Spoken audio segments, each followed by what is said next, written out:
subscribe the channel and press the bell icon for upcoming videos. Hello friends, welcome to my channel Pharmacology Concepts by Rajesh Chaudhary, and in this video I will discuss about the factors affecting the drug absorption and the drug bioavailability. तो आज की video में हम बात करेंगे ऐसे कौन कौन से फैक्टर्स हैं जो कि किसी भी ड्रग के एब्जॉर्प्शन को इंटरफेयर करते हैं, उसके रेट को कम या अधिक कर सकते हैं और साथ साथ उसके ड्रग की जो बायोअवेलेबिलिटी है उसको इंटरफेयर करते हैं।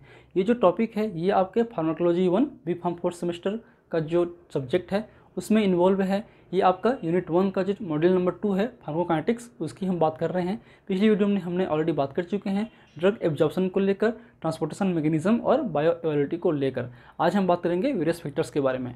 And if you want to watch my previous videos regarding the pharmacology और organic chemistry, you can check the description box below और by using this link. Now let's discuss about the topic.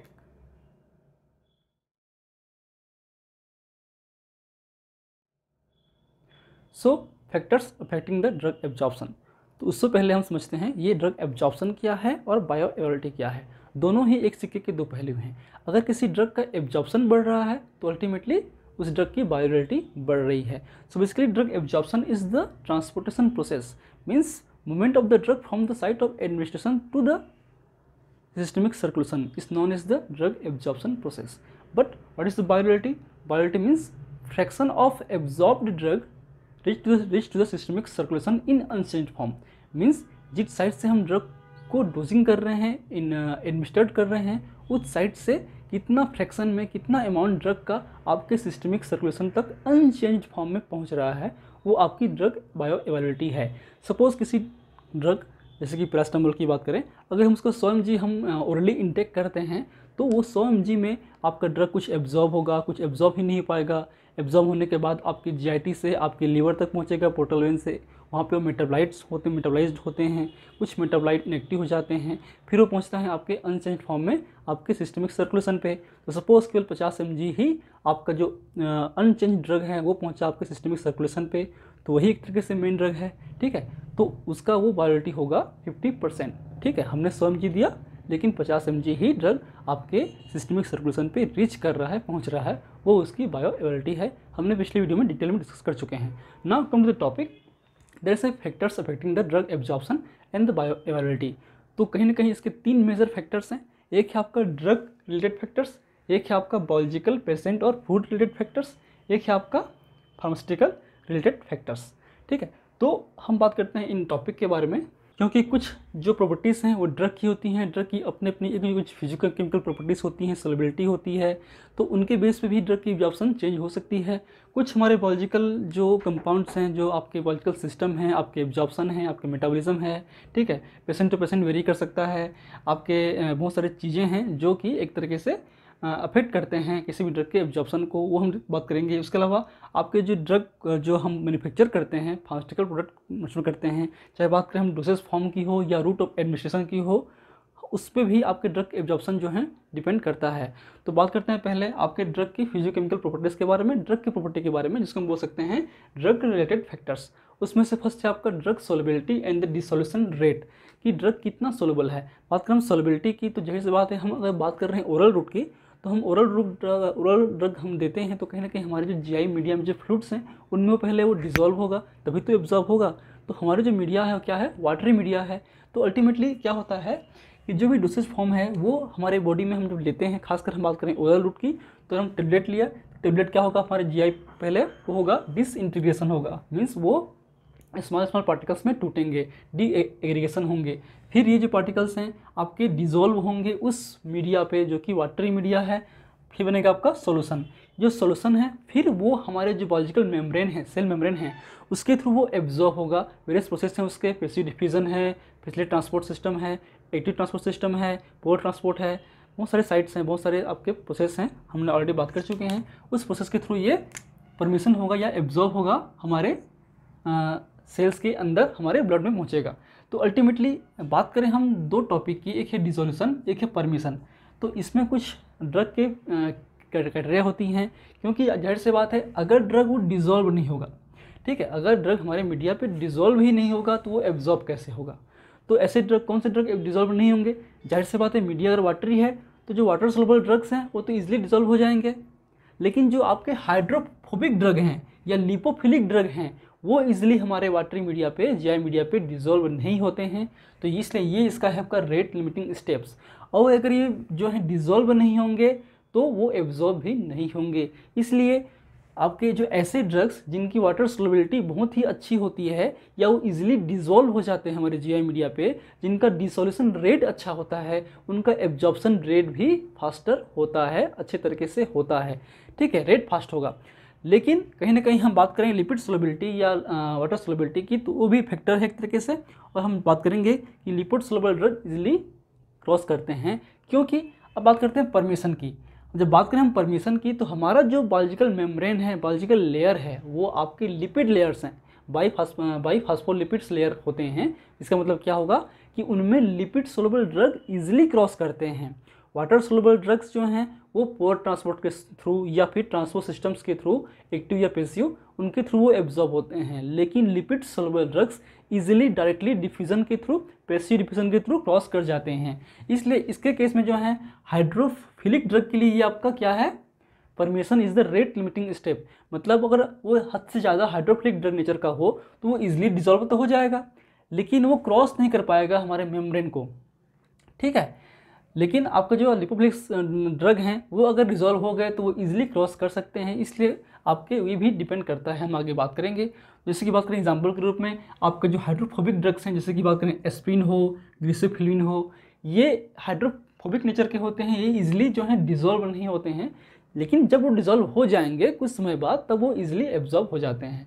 जबकि जो hydrophilic drug है, जैसे कि बात करें neomycin जो है हाइड्रोफिलिक ड्रग है, मतलब वो इजीली डिसॉल्व हो जाएंगे, लेकिन वो परमिशन में थोड़ी सी दिक्कत होगी क्योंकि उसका नेचर हाइड्रोफिलिक है। एग्जाम्पल ग्रुप लेते हैं नियोमाइसिन। लेकिन कुछ अपवाद हैं, जैसे कि बात करें सीसाप्राइड की जो एक्वस सॉल्युबिलिटी है वो बहुत ही लो होती है, बट इसका जो एब्जॉर्प्शन है बहुत ही अच्छी होती है। तो ये कुछ एग्जाम्पल्स हैं जो आपके जी पेट में आ सकते हैं। इसलिए इस टॉपिक जो है बहुत ही इंपॉर्टेंट है, इसमें बहुत सारे एग्जाम्पल्स डिस्कस करने वाले हैं। तो एक कॉन्सेप्ट आप याद रखिए, किसी भी ड्रग की वाटर सोलबिलिटी, एक्वस सोलबिलिटी अच्छी होगी या सोलबिलिटी अच्छी होगी, सेकेंड उसका डिसोल्यूशन रेट अच्छा होगा, तो उसका एब्जॉर्प्शन रेट भी फास्ट होगा, अच्छा होगा। ठीक, फास्ट होगा रेट आपके एब्जॉर्प्शन का। अब बात करते हैं इनमें जो एक इंपॉर्टेंट इक्वेशंस हैं वो है आपका नॉइजी व्हिटनी इक्वेशंस। ये इक्वेशंस डायरेक्टली आपके एग्जाम्स में पूछे जा सकते हैं, आपके जी पेट में पूछे जाते हैं कि कौन सा डिसोल्यूशन रेट के लिए इक्वेशंस हैं, कौन सा नॉइजी व्हिटनी इक्वेशंस हैं, कौन सा मॉडिफाइड नॉइजी व्हिटनी इक्वेशंस हैं। इसको आप थोड़ा सा पढ़िए ताकि आपको और अच्छे से एग्जाम क्रैक कर सकते हैं। अगर जी पेट की तैयारी कर रहे हैं तो, नहीं कर रहे हैं तो आप इतना इंपॉर्टेंट नहीं है आपके लिए। बात करें क्वेश्चन की तो ये होता है dC/dt means dissolution rate is equal to K means dissolution coefficient in bracket CS-CB मतलब कंसंट्रेशन ग्रेडियंट। एक है आपका मॉडिफाइड नॉइजी व्हिटनी इक्वेशन में आपके dC/dt is equal to D means diffusion coefficient, A means surface area of the particles, KWO मतलब water and oil partition coefficient, जिसकी partition coefficient, जिसकी solubility आपके वाटर पे अधिक होगी उसका डिसोल्यूशन रेट भी अधिक होगा। And second next is the concentration gradient and that is the thickness of the particles and that is the media of the volume of the media. So these are the basic equations which regulate the और follow the dissolution rate. तो इसके through आपको dissolution rate जो है regulate होते हैं। ये basic equations हैं, आप याद रखिए। अब आते हैं नेक्स्ट आपका particle size and surface area.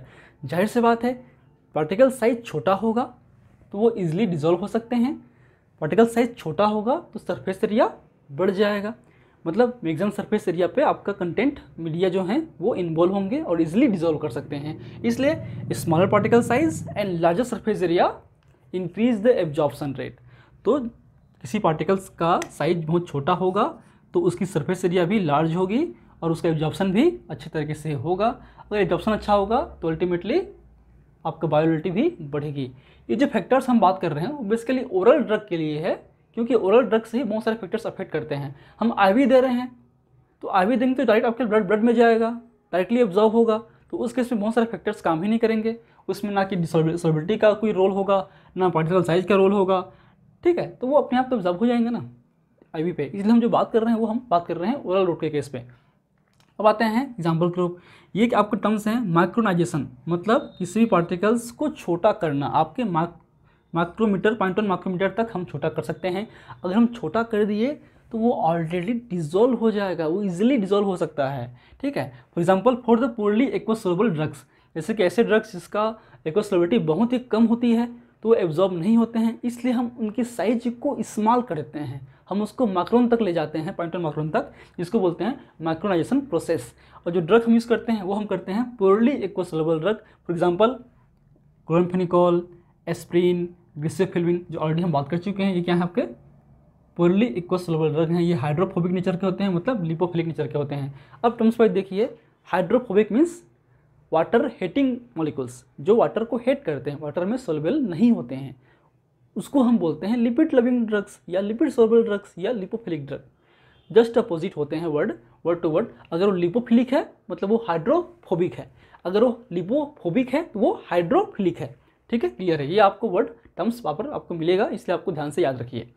अब आते हैं नेक्स्ट जो फैक्टर है ये आपका पॉलीमॉर्फिज्म, क्योंकि जो ड्रग हैं बहुत सारे फॉर्म में होते हैं, कुछ क्रिस्टलाइन होते हैं, कुछ एमॉर्फस होते हैं। तो उसके केस में जो है आपका एमॉर्फस ड्रग की जो एब्सॉर्प्शन है वो क्रिस्टलाइन ड्रग से बेहतर होती है। बात करें फॉर एग्जांपल की, जैसे कि बात करें राइबोफ्लोविन की, उसमें जो फॉर्म 3 है, जो मेटाबॉलिक स्टेट होते हैं वो बहुत अच्छे से एब्जॉर्ब होते हैं। तो आपके जो फॉर्म 3 है वो ईजी या अच्छे से एब्जॉर्ब होता है। क्लोरामफेनिकोल का जो बी टाइप है वो इजीली अच्छे से एब्जॉर्ब होता है। तो ये कुछ एग्जांपल्स हैं। अब आते हैं उसके नेचर पे, तो कुछ ड्रग आपके एनहाइड्रस फॉर्म पे होते हैं, कुछ आपके हाइड्रेटेड फॉर्म पे होते हैं। तो जो एनहाइड्रस फॉर्म का जो ड्रग है वो बेहतर तरीके से एब्जॉर्ब होता है आपके हाइड्रेटेड फॉर्म के ड्रग से। फॉर एग्जांपल थियोफालिन, एम्पिसिलिन का जो एनहाइड्रस फॉर्म का ड्रग है वो बहुत अच्छे से एब्जॉर्ब हो जाता है इनके हाइड्रेटेड फॉर्म से। नेक्स्ट आपका lipid solubility. So lipophilic drug easily absorb then is compare to the hydrophilic drug. तो लिपिड सोलबल ड्रग की जो अगर वो डिजोल्व हो चुका है उसके केस में लिपिड सोलबल ड्रग की जो एब्जॉर्प्शन है बहुत ही अच्छी होती है। यहाँ पे हम बात कर रहे हैं amount of absorption, not the rate of absorption. ठीक है, इसके केस में अगर सोलबिलिटी अच्छी होगी तो एब्जॉर्प्शन रेट फास्ट होगा, लेकिन अगर वो लिपोफिलिक ड्रग है तो उसका जो एब्जॉर्प्शन अमाउंट है वो बहुत अच्छे से हो सकता है, क्योंकि lipophilic drug easily by the diffusion mechanism बहुत ही जल्दी हो जाते हैं, बहुत ही फास्ट हो सकते हैं, हाईली अमाउंट पे हो सकते हैं, क्योंकि लिपोफिलिक ड्रग जो हैं इजीली आपकी जो बैरियर है, प्लाज्मा मेम्ब्रेन है, उसको क्रॉस कर सकता है। इसलिए अब याद रखिए कि क्वेश्चंस आते हैं कि which is the better absorb, hydrophilic और लिपोफिलिक, तब आपका आंसर होगा lipophilic drug are the better absorb than hydrophilic drug, क्योंकि हम बात कर रहे हैं हम एब्जॉर्प्शन की, हम बात कर रहे हैं परमिएशन की, हम बात कर रहे हैं किसकी, परमिएशन की, कौन सा परमिट करता है।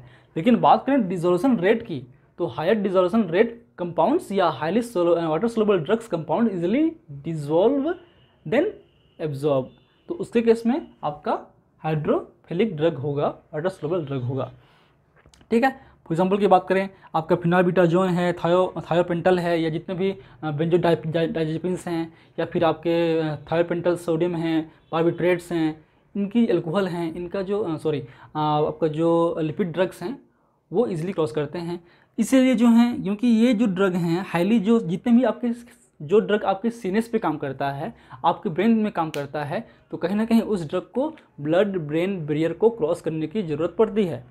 तो वही ड्रग क्रॉस कर सकते हैं जो कि बहुत ही ज़्यादा हाईली लिपिड सोलबल ड्रग हैं, means highly lipid soluble can easily cross the blood brain barrier. तो जितने भी सीनेस एक्टिंग ड्रग्स हैं, आपके डाइजेपाम्स वगैरह हैं, आपके स्लीपिंग पिल्स हैं, आपके स्टेरॉइड्स हैं, आपके थायोपेंटल वगैरह बार्बिट्रेट्स हैं, ठीक है, आपके गाबा एनालॉग्स हैं, ये सब जो ड्रग हैं जो कि सीनेस लेवल पे काम करते हैं वो इजीली एब्जॉर्ब हो जाते हैं, क्योंकि उनकी लिपोफिलिसिटी या लिपिड सोलबिलिटी बहुत ही अच्छी होती है। वाटर सोलबल ड्रग जो हैं आपके ब्लड ब्रेन बैरियर को क्रॉस नहीं करते हैं, बहुत ही कम करते हैं, वो एक स्पेसिफिक ट्रांसपोर्ट सिस्टम के थ्रू ही क्रॉस करते हैं, नॉर्मली वो नहीं करते हैं, क्योंकि जो पोर्ट साइज़ है आपके बैरियर का, ब्लड ब्रेन बैरियर का, वो बहुत ही स्मॉल होता है, उसमें कोई भी ड्रग इजीली क्रॉस नहीं कर सकते। हम बात करेंगे डिस्ट्रीब्यूशन वाले चैप्टर पे, ठीक है।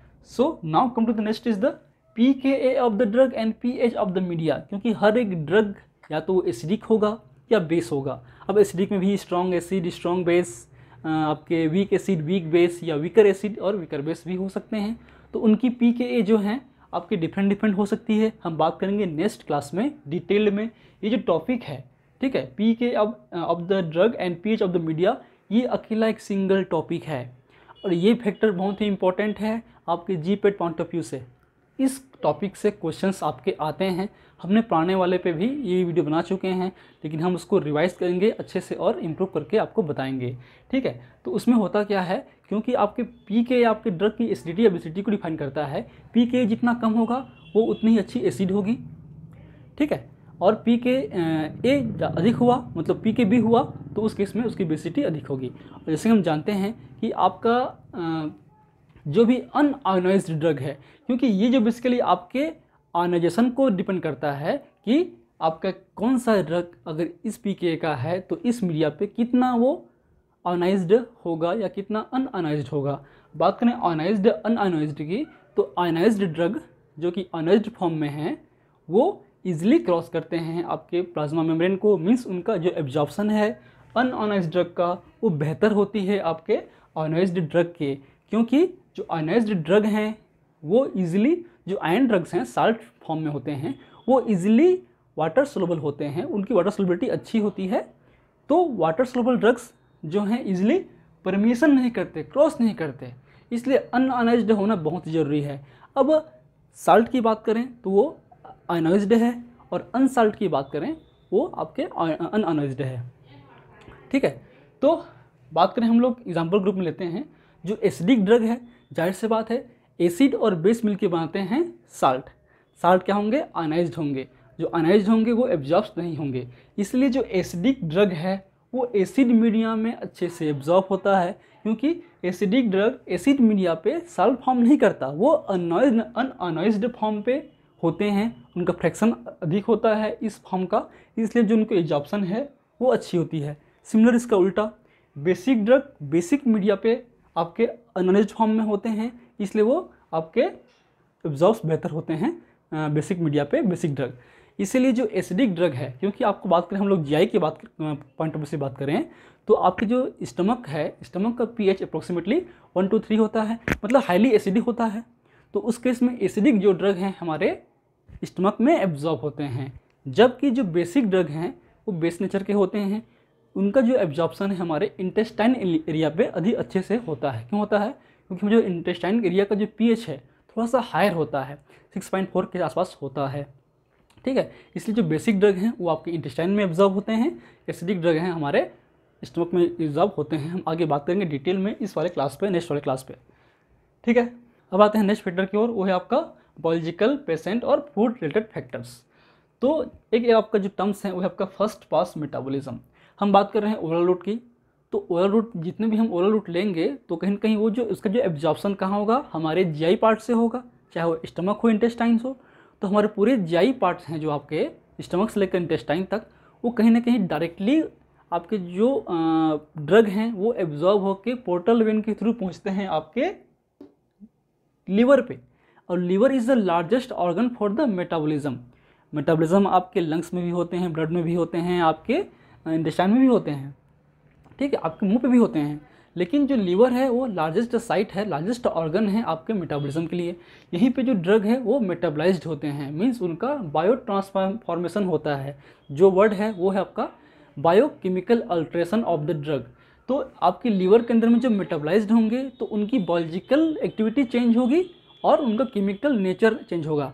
केमिकल नेचर में जो भी ड्रग आपके लिपोफिलिक ड्रग से वो हाइड्रोफिलिक नेचर की ओर आएंगे, क्योंकि हाइड्रोफिलिक ड्रग इजीली आपके एक्सक्रीट आउट हो जाते हैं। हम समझेंगे इसको आने वाले क्लासेस में, एक्सक्रीशन वाले चैप्टर पे, ठीक है। और आपकी बायोलॉजिकल एक्टिविटी भी चेंज हो सकती है अगर आपका, क्योंकि यहाँ मेटाबोलाइट बनेंगे तो मेटाबोलाइट्स अगर वो एक्टिव मेटाबोलाइट हुआ तो बायोलॉजिकल इफेक्ट बढ़ जाएगी, अगर मेटाबोलाइट इनएक्टिव हुआ तो बायोलॉजिकल इफेक्ट कम हो जाएगी, अगर मेटाबोलाइट टॉक्सिक हुआ तो टॉक्सिक इफेक्ट बढ़ जाएगी, ठीक है।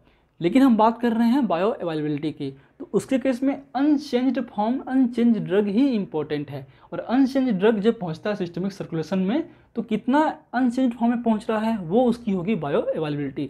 तो अल्टीमेटली कहने का मतलब ये है कि मेटाबॉलिज्म होने के बाद किसी भी ड्रग की बायोअवेलेबिलिटी हमेशा कम होती है, जो कि ओरल रूट्स में बहुत अच्छे तरीके से फर्स्ट पास मेटाबॉलिज्म होता है। इसलिए ऐसे ड्रग जिनका मेटाबॉलिज्म बहुत ही फास्ट होता है और वो इनएक्टिव फॉर्म कर जाते हैं, उनको हम बेसिकली ओरल रूट से देना पसंद नहीं करते। अगर हमको ओरल रूट से देना भी है तो हम उसके सॉल्ट फॉर्म करते हैं, सॉल्ट फॉर्म में देते हैं। आपने देखा होगा कि बहुत सारे जो ड्रग हैं वो हमारे सॉल्ट फॉर्म में ही मिलते हैं, ठीक है। ब्रोमाइड साल्ट हैं, स्टेट साल्ट हैं, बहुत सारे सॉल्ट फॉर्म में ही देते हैं। हम प्योर ड्रग जो है बहुत ही कम यूज़ करते हैं ओरल फॉर्म पे, क्योंकि वो ओरल फॉर्म पे जब देंगे सॉल्ट फॉर्म तो वो मेटाबोलाइज होकर बनेगा पेरेंट ड्रग और वो फिर काम करेगा, ठीक है। क्योंकि हमारा जो मेन टारगेट है कि वो ड्रग पहुँचे हमारे सिस्टमिक सर्कुलेशन पे जो कि इफेक्ट दे, इसलिए हम साल्ट में दे रहे हैं। तो अल्टीमेटली कहने का मतलब ये है कि जैसे कि बात करें इन ड्रग्स का जो है मेटाबॉलिज्म बहुत ही फास्ट होता है। और जैसे कि बात करें एग्जांपल के रूप में लेते हैं, विरापामिल है, प्रोपेनॉल है, साल्ब्यूटामॉल है, नाइट्रोग्लिसरीन है, एमिट्रिप्टिलिन है, प्रोपोक्सीफेन है, पैथेडीन है, मिथाइल टेस्टोस्टेरोन है। ये सब एग्जांपल्स आपको याद रहे ना रहे, पर एक चीज़ इंपॉर्टेंट इसमें यह है कि कई बार ये क्वेश्चंस आपके आते हैं कि कौन से ड्रग का मेटाबॉलिज्म फर्स्ट पास मेटाबॉलिज्म बहुत ही अच्छा होता है और उसकी बायोअवेलेबिलिटी कम होती है। तो ये एग्जांपल आ सकते हैं आपके एग्जाम में। ये आप कैसे याद रखेंगे?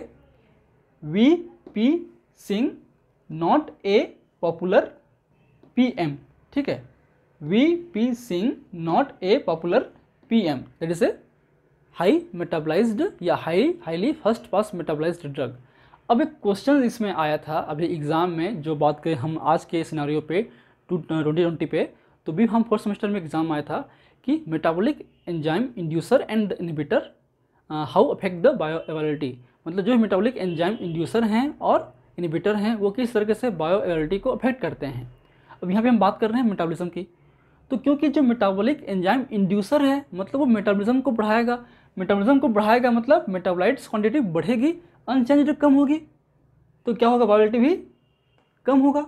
लेकिन जो मेटाबॉलिक एंजाइम इनहिबिटर्स हैं वो किसी ड्रग के जो मेटाबॉलिज्म है उसको कम करेगा।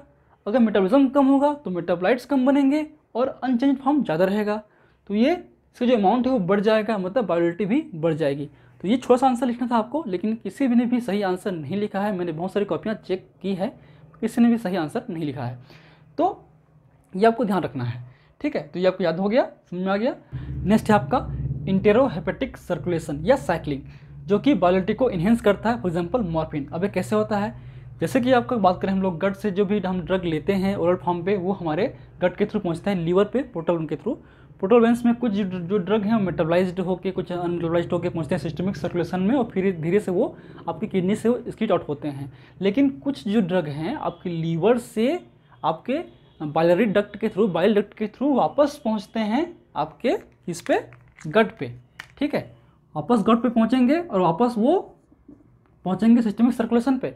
इसको बोलते हैं इंटेरोहेपेटिक साइक्लिंग और सर्कुलेशन, जिससे बायोअवेलेबिलिटी जो है इन्हेंस हो जाती है, ठीक है। जो भी ड्रग आपके गट से पहुंचेगा लीवर पे, लीवर से पहुंचेगा वापस बाइल डक्ट के थ्रू जीआईटी पोर्शन पे, वो वापस पहुंचेंगे पोर्टल वेन के थ्रू लीवर पे, फिर पहुंचेगा सिस्टमिक सर्कुलेशन पे, इसलिए उसकी जो बायोअवेलेबिलिटी है इन्हेंस हो जाती है, ओके।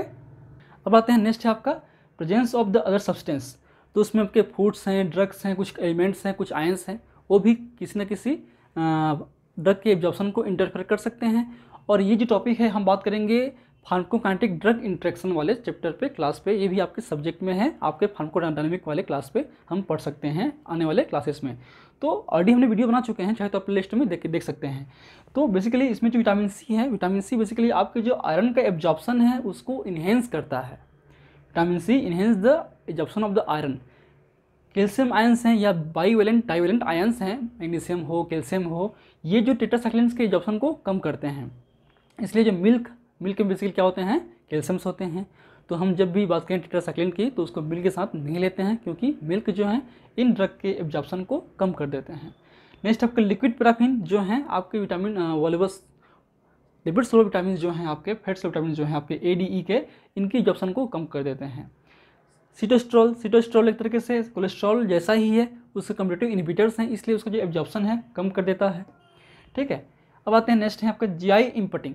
GI इम्पटिंग मतलब होता है आपका खाना जल्दी से बाहर निकलना, क्योंकि अब एसिडिक ड्रग जो हैं आपके स्टमक, हाल बात कर चुके हैं, एसिडिक ड्रग आपके स्टमक में अच्छे से एब्जॉर्ब होते हैं, तो GI इम्पटिंग उसके एब्जॉर्प्शन को कम कर देगा। लेकिन जो बेसिक ड्रग हैं वो आपके इंटेस्टाइन में अच्छे से एब्जॉर्ब होते हैं, इसलिए जाइम प्रोटीन इसके एब्जॉर्प्शन को इंक्रीज कर देगा। So these are the basic factors of the this point. Now come to the pharmaceutical related topic factors.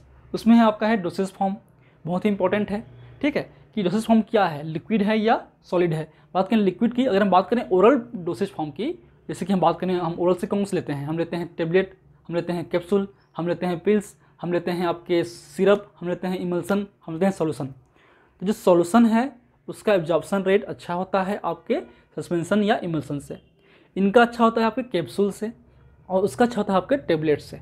तो solution then suspension then capsule then tablet. अब ऐसा क्यों? क्योंकि सॉल्यूशन है ऑलरेडी, सॉल्यूशन है सोलुबल है, इसलिए वो इजीली क्रॉस करेगा। जो सस्पेंशन है वो इस फॉर्म पे है, वो इजीली क्रॉस करेगा। जो कैप्सूल है वो भी इसी फॉर्म पे है, लेकिन वो सेल पे इनक्लोज्ड है बस, ठीक है। जैसे सेल खुला ये बन गया तो ये फास्ट होगा। टेबलेट है वो सॉलिड फॉर्म में है, ये पहले टूटेगा फिर ये बनेगा फिर ये बनेगा, तभी ये अब्जॉर्ब होगा, इसलिए जो है इस तरीके से होता है। बात करें रूट्स की, जाहिर सी बात है जो पेरेंटल रूट्स हैं उनमें एब्जॉर्प्शन फास्ट होता है, अच्छा होता है। जैसे कि आईवी की बात करें, आईवी में हम जब देंगे तो 100% एब्जॉर्ब होगा, जितना हम देंगे उतना ही एब्जॉर्ब होगा। लेकिन बात करें एंटरल रूट्स की, मतलब ओरल रूट्स की, उसमें एब्जॉर्प्शन कम होगा।